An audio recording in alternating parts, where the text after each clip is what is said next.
This is the Kamishibai Man by Alan Say. And if you've seen my other Kamishibai video, you'll see that the Kamishibai Man has the little wooden stage just like I have. And that's how he used to ride around the streets, bringing the stories to the boys and girls of Japan. This is by Alan Say.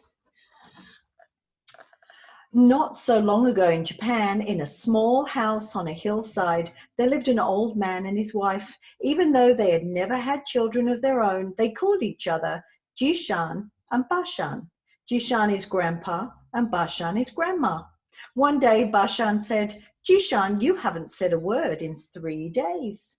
I've been thinking about how much I miss going on my rounds," he said. Bashan stared. "How many years has it been?" she asked.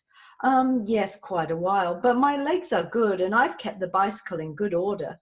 "I don't know, but one day won't hurt, I suppose. Should I make some candies?" "That would be very nice," Jishan said.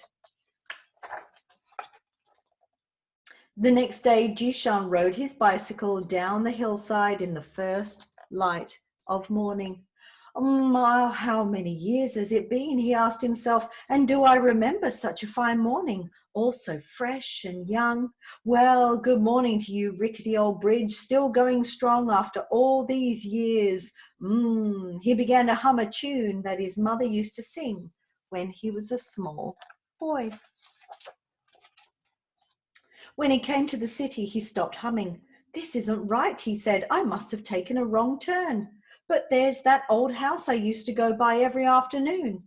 A car horn blasted at him, then another. "Why are there so many cars all of a sudden? Look at these tall buildings. You'd think I was in another country."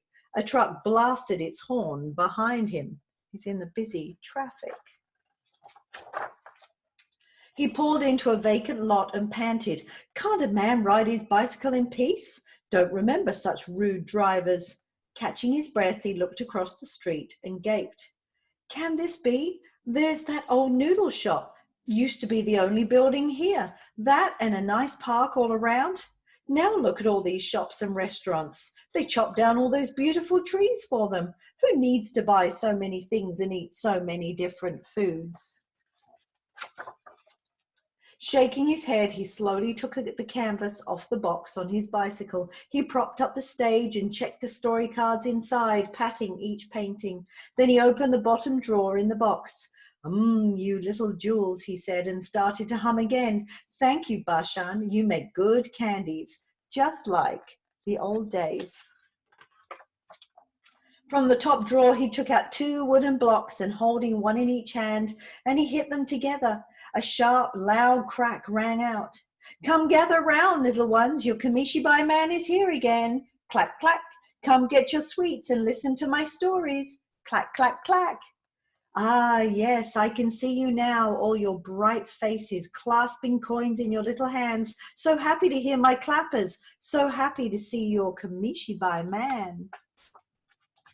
"Patience, everyone, you'll get your sweets, each and every one of you. I have all your favorites, red ones and green ones and the soft ones on sticks. And here comes that boy, the one who never has any money. I'll get to him later." So which story will it be today?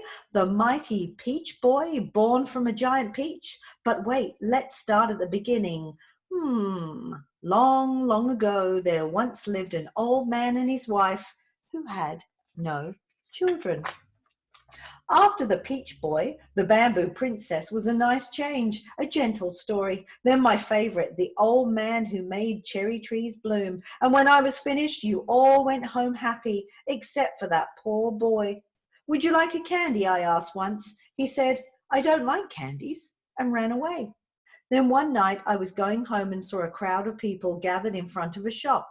They were staring at something called television. I was curious too, but not for long. It showed moving pictures. They were all jerky and blurry and had no colors at all.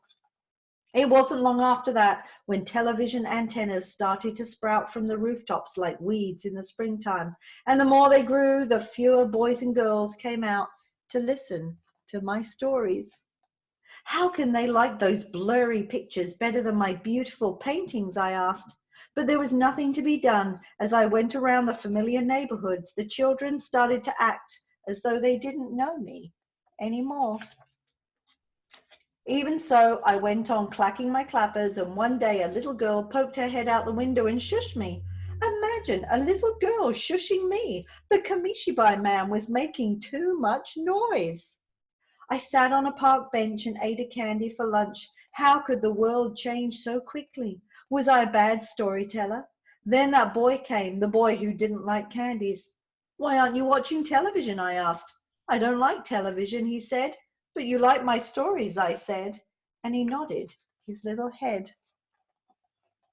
I got up and set the stage. What's your favorite story? I asked. Little 1 inch, he answered. So I told him the story of a brave little boy who was only 1 inch tall. And as I told the story, the boy never looked at the picture cards in the stage. He was looking at me the whole time with his mouth wide open. He even smiled now and then. When I finished the story, I started to take out some sweets to give him, but he was already running away. Wait, I shouted, but he kept running and never turned his head. That was the last time I saw that boy. That was the last day I was a Kamishibai man. I was that boy, a loud voice cried out. Startled, the Kamishibai Man looked up and saw that a large crowd had gathered before him. We grew up with your stories, someone else shouted. Tell us, little 1 inch again. And the bamboo princess, the peach boy. He started to say something and people began to clap their hands. He took a deep bow and the applause got louder. A young man with a movie camera struggled up to him. They bowed to each other, and as the old man gave him a candy, a roar went up. Look, he has all the same old sweets, just like the old days. And the office clerks and shopkeepers, bankers and waitresses, housewives and deliverymen all lined up in a big circle around the Kamishibai Man. It was dark when he got home. Bashan was watching the evening news. The Kamishibai Man was the feature story. I see you had a busy day, she said. It was a good day, Jishan nodded. Will you be going out tomorrow?